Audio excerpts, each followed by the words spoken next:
Olá, hoje estamos aqui com o podcast Entre Ruas, Estradas, Rios e Barrancos, com o Hum, professor Jairo. Me chamo Randriele, sou acadêmica do segundo período de Psicologia e esse é o nosso projeto de extensão.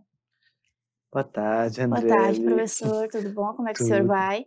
tudo ótimo. Sextou, né? Sextou. Sexta-feira. Agora que você falou do título, né? Que eu lembrei quando nós tínhamos definido isso, né? Entre Sim, ruas, rios, matas e barrancos. Ei, psicologia escolarzinha, hein? Olha, é, psicologia escolar zona na Amazônia. é um excelente tema para a gente poder trabalhar, né? Sim, sim. E como é um bom tema, assim, eu queria saber para o senhor qual é a importância da psicologia escolar. Acho que nós precisamos pensar, Andriele, que a psicologia escolar ela é uma das áreas mais necessárias para a psicologia no Brasil, principalmente na região norte. Porque na escola é onde os nossos adolescentes e jovens, nossas crianças mais passam tempo durante seu processo de infância.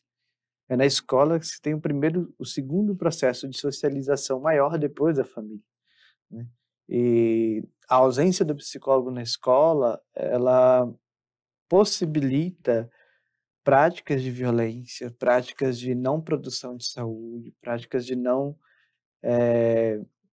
proteção dos direitos das crianças, sobre a questão de garantir o que é um processo de escolarização, de garantir a não estigmatização da criança com rótulos, com laudos exacerbados, com coisas que são situações que não condizem tanto com a realidade. Então, acho que a importância ela é que poderia ser o ar que respiramos dentro da escola, a psicologia escolar. Hum. Sem a ausência dela, a escola ela está fadada a, ao sofrimento, à exclusão, à segregação e, para não dizer, à morte, né? É um bom ponto, assim, é é realmente bastante importante ver dessa forma. E pesquisando um pouquinho, eu vi que tem psicologia escolar e educacional. Qual seria a diferença entre as duas? Então, existia uma diferença lá pela década de 60 e 70, né, onde que a uma via para a questão da parte de produção de pesquisa e a outra só realizar o que, né. E aí depois de um tempo juntou-se tudo, e hoje nós temos uma compreensão das duas como um movimento de diálogo e construção conjunta da psicologia escolar no Brasil. Principalmente que uma era mais voltada somente ao tecnicismo, à parte prática, operacional. Hoje se tem a compreensão que a psicologia escolar e educacional, ela tem uma palavra depois dela.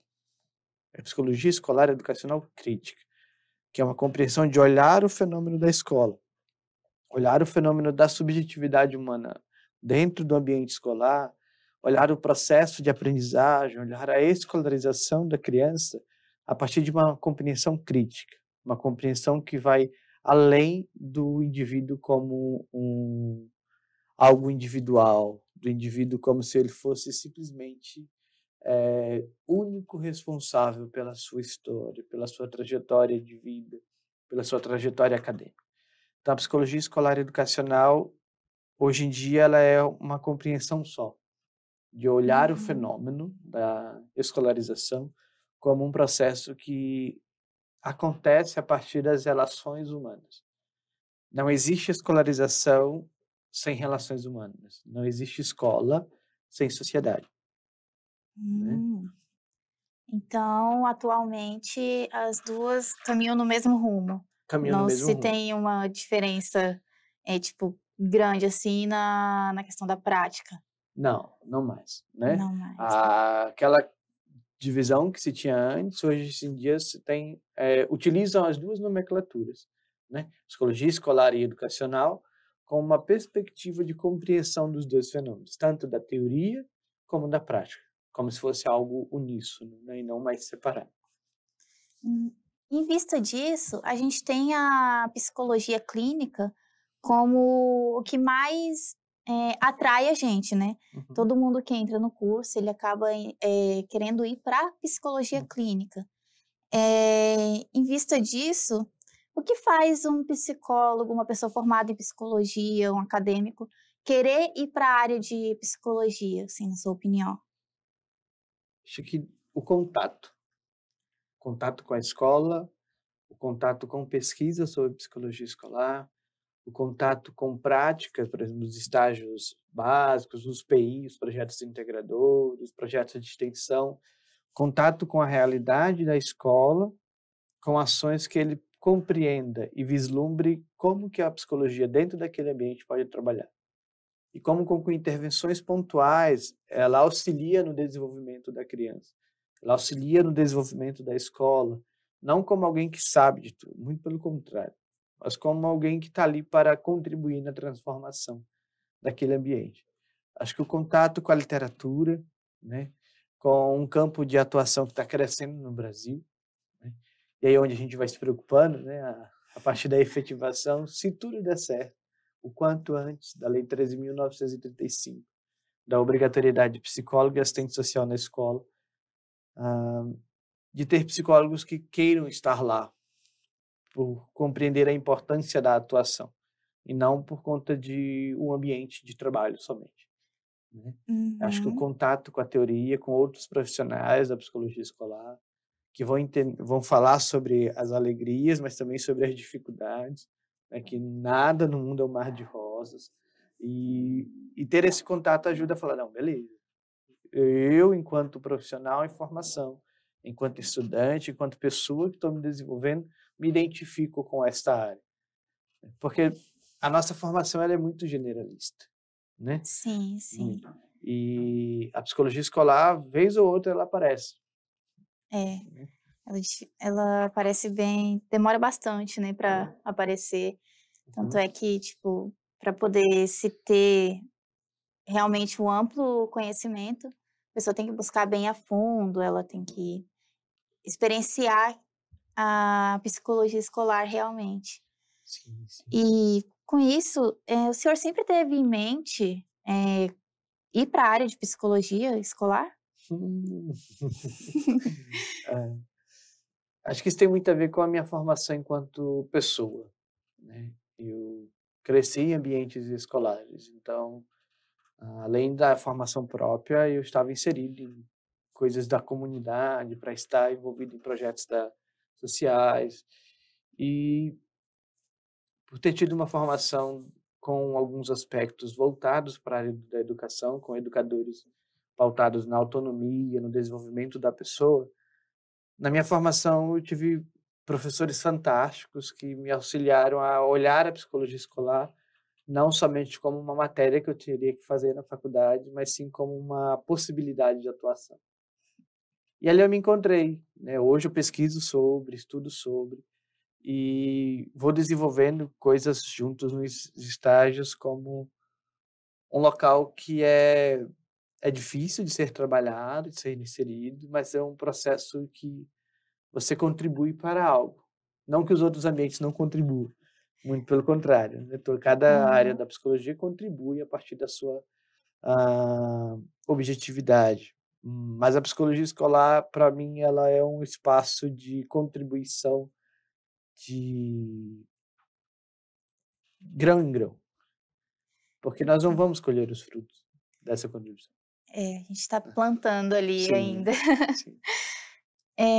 E qual, assim, na sua perspectiva, qual seria a melhor metodologia para se trabalhar assim? Quais as suas experiências trabalhando na área?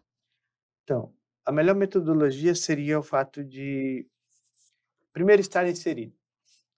Acho Uhum, que lutar pela efetivação da Lei 13.935, que é a obrigatoriedade de assistentes sociais e psicólogo nas escolas, vai possibilitar esse profissional estar inserido.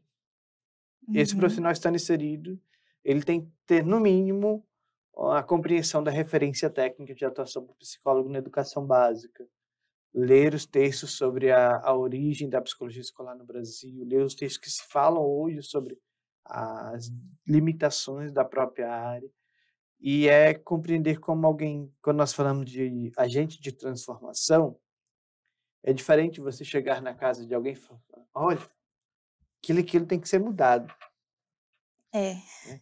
psicólogo escolar, ele entra dentro do... Entra dentro... Ele, ele se insere no espaço escolar como alguém que quer contribuir e não como alguém que vai mudar, ele sabe tudo. Ele tem que respeitar a escola para poder acolher a escola. Ninguém acolhe aquilo que não respeita. Ele tem que Sim, respeitar a escola para acolher, para ir compreender e junto construir práticas de transformação, né? Junto com todos os atores escolares, desde quem está na portaria a quem realiza o serviço de limpeza.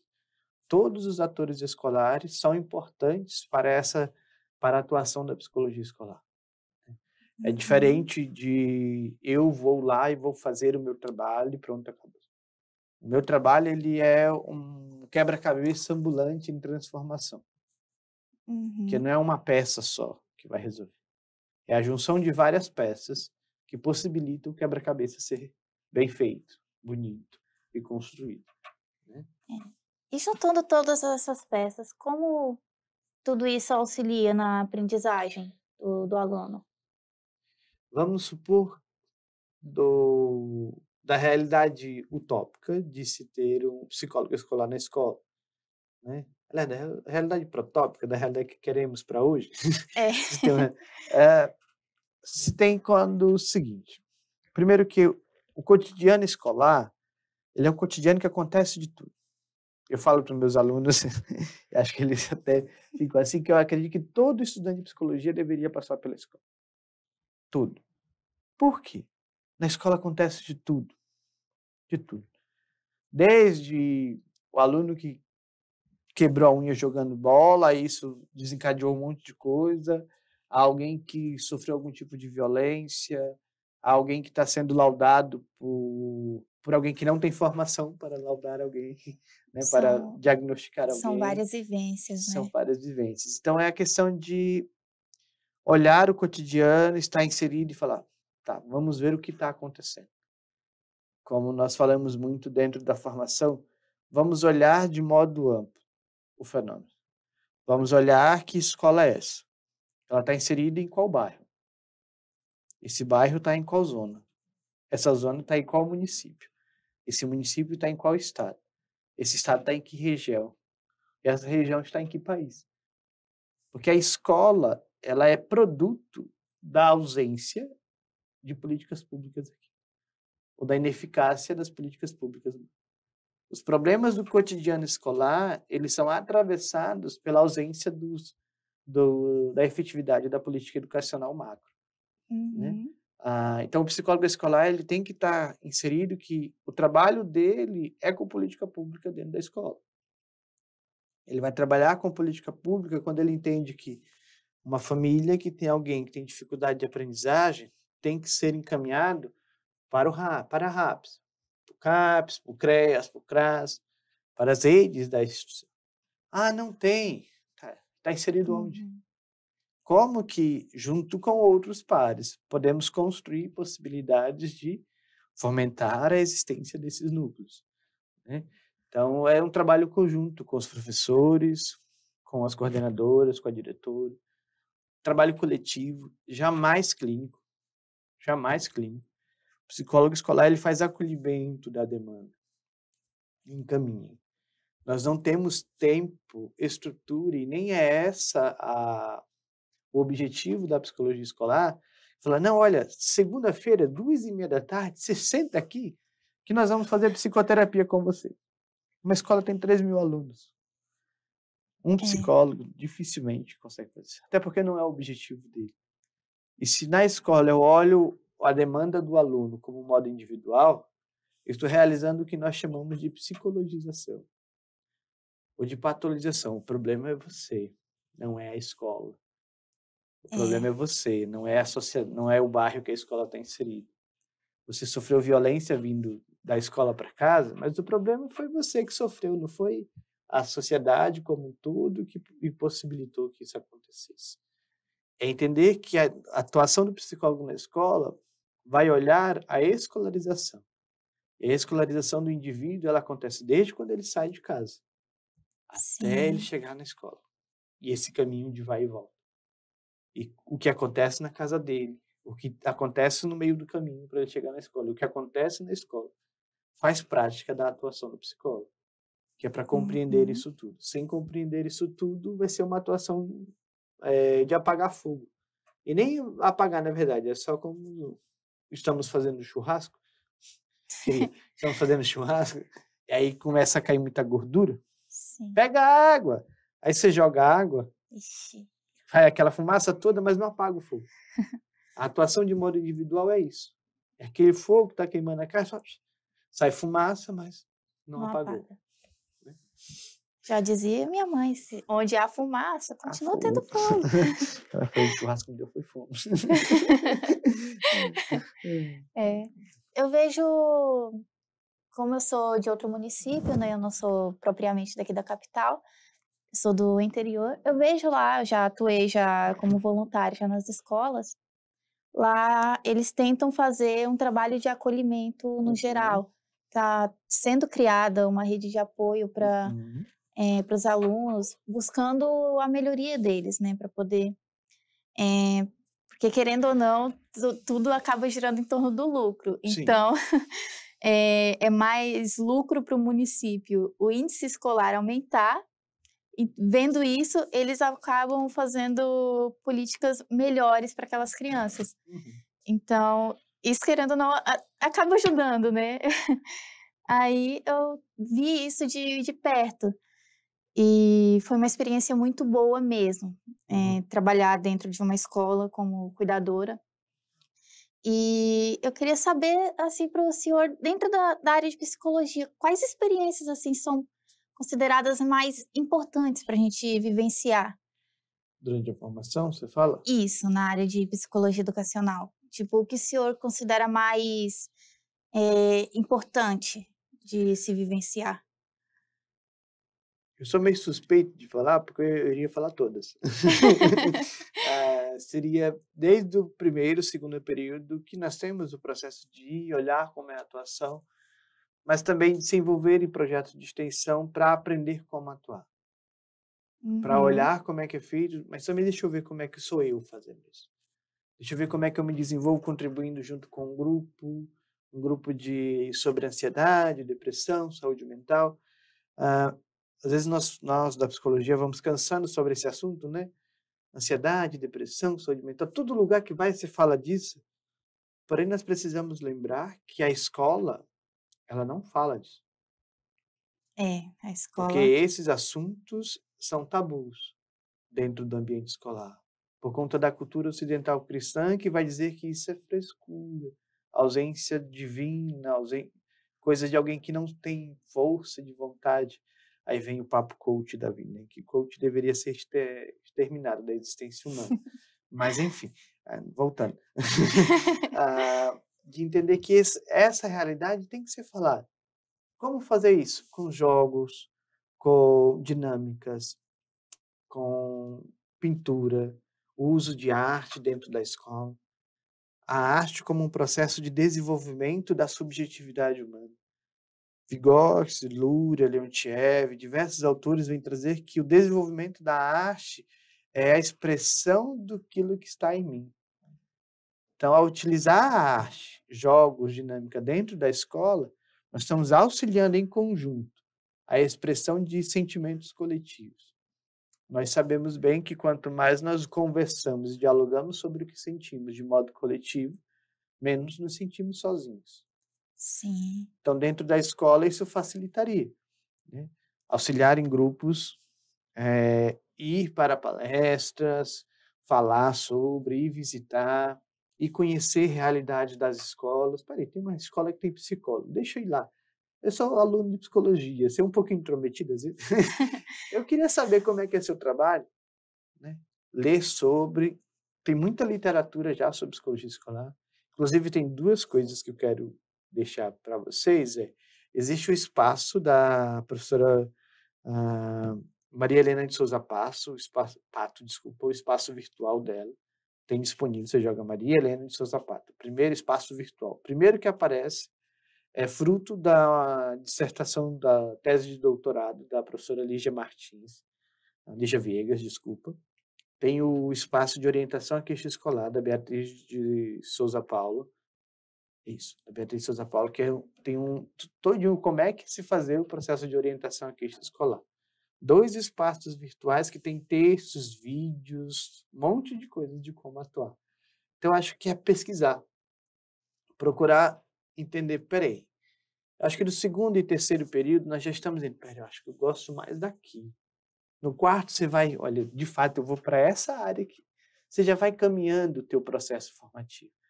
Então você vai se alinhando com os professores que você vê, que você se identifica, que trabalham na área, você vai, olha, professor, posso conversar um pouco? Montar grupos de estudos dentro da academia, com colegas que gostam de estudar sobre a mesma, o que você, seu interesse, a temática de interesse, bora montar um grupo de estudo. Eu sei que a academia, às vezes, ela sufoca a gente por tantas coisas, né? Mas É, montar grupo de estudo, mesmo que seja online, hoje em dia o online facilitou muita coisa, o que prejudicou também, sim. mas facilitou muita coisa. Então, fazer esses movimentos, Uhum. construir ligas acadêmicas. É.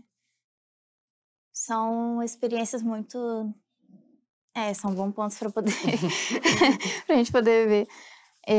Grupos de estudo também ajudam bastante. Eu tinha um grupo de estudo, né, Uhum, até pouco tempo atrás, e realmente me ajudou bastante na minha formação. Eu já estou já com um pouco encaminhada já ali uhum. para onde eu quero ir. E mas assim, como o senhor vê o sistema educacional atualmente? Essa é para pegar um pouquinho pesado. Tem um texto da professora Gisele Ribeiro Dantas, eu acho que é o nome dela. Eu sou péssimo com o nome às vezes, desculpa. Que ela fala que a produção do fracasso escolar como uma manifestação do capitalismo dependente. A professora Maria Helena de Souza Pato, na década de 80, já denunciou o fracasso escolar, né? Já criticava. Os textos dela, que até hoje são clássicos da psicologia, vão mostrar o fracasso escolar como um produto do capitalismo, um produto da estrutura racista, sexista, misógina e classista da sociedade brasileira.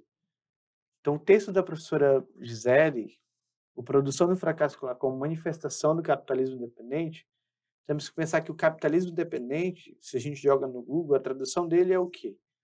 O crescimento econômico pautado na miséria e na exclusão. Então, existem pessoas que são destinadas ao fracasso.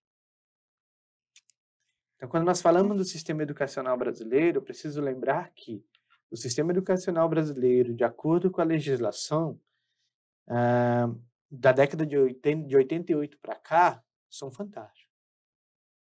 Porém, a aplicabilidade dele, a ausência de fiscalização dos recursos que são destinados para tal, não produzem esse fracasso. Preciso lembrar que somente em 1988, com a Constituição Federal, é que tivemos escola igualitária para todos. Antes disso, pretos, pardos, indígenas, mulheres, quilombolas não tinham direito a escolar. É necessário pensar que o sistema educacional de hoje é resultado do processo escravocrata que nós vivenciamos durante 388 anos no Brasil. E isso repercute até hoje.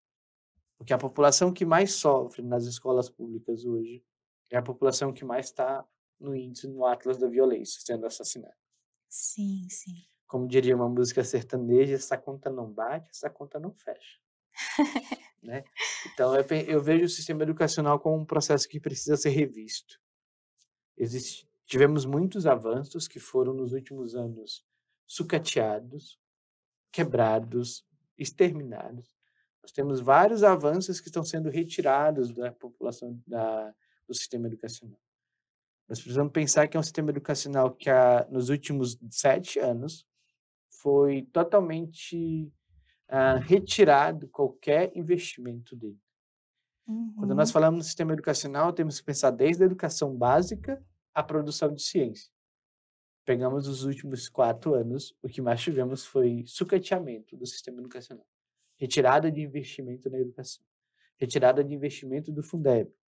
Em 2015, o chamado vampirão, ou então o presidente da República, Michel Temer, ele sancionou uma lei O de teto de gastos, congelamento né? de teto de gastos. Durante 20 anos, saúde, educação, moradia, lazer, cultura, esporte. Durante 20 anos não vou ter investimento. Então, nós estamos dizendo que tem 7 anos, faltam 13.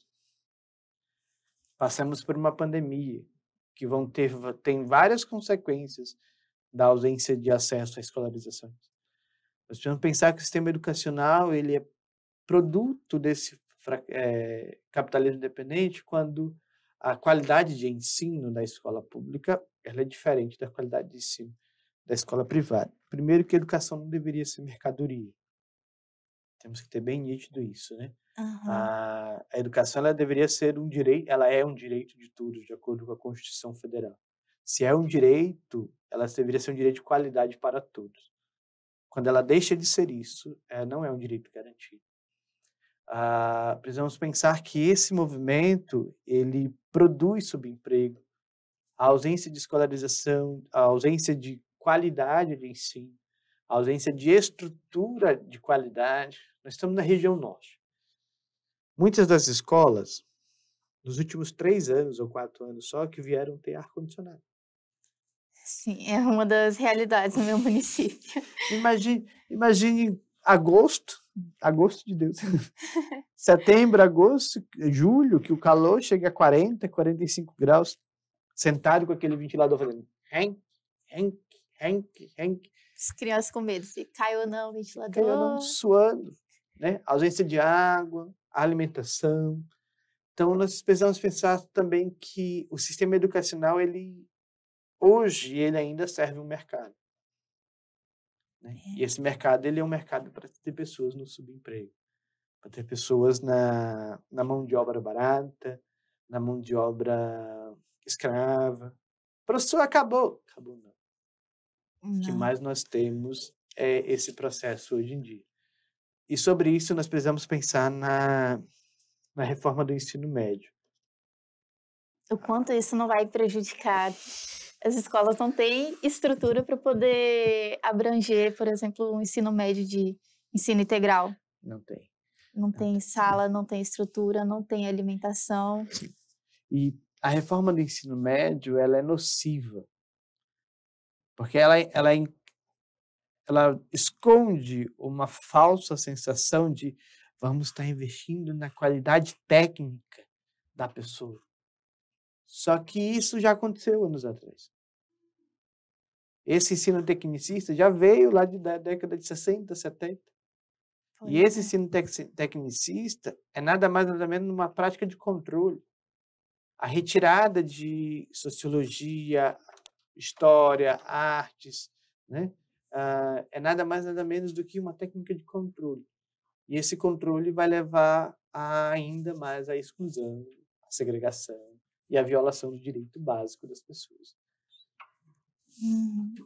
E para o senhor, tipo, no mundo utópico, assim, onde a educação funciona igual a lei permite, onde tudo está indo bem, como o senhor vê a psicologia escolar atuando daqui para frente, daqui a alguns anos? Como o senhor espera que seja? Eu faço um convite para todos nós, inclusive para mim, que ela seja cada vez mais crítica. A cada conquista, a criticidade aumente. A cada avanço, a criticidade aumente. Porque a sociedade ela continua a avançar. Então, a psicologia escolar ela também precisa avançar, desde a educação básica ao ensino superior. Ela precisa avançar de modo teórico, técnico, científico e epistemológico.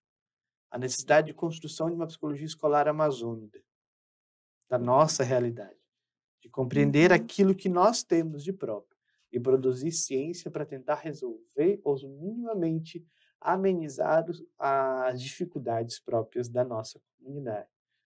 É uma psicologia escolar engajada, não individual, muito pelo contrário, vivenciando uma teia de relações. O psicólogo escolar ele é alguém que precisa estar aberto a dialogar com os pares e não só com os pares, a trabalhar de modo multidisciplinar, a trabalhar de modo além do próprio umbigo, poderia-se dizer assim, Sim. né? A trabalhar com os outros, a respeitar o trabalho dos outros e aprender o seu papel. Ah, eu caí na escola, não sei o meu papel. Tá bom, então deixa eu ir estudar, deixa eu ir ler, deixa eu ler, para saber o que está acontecendo, para saber como atuar também. Uhum.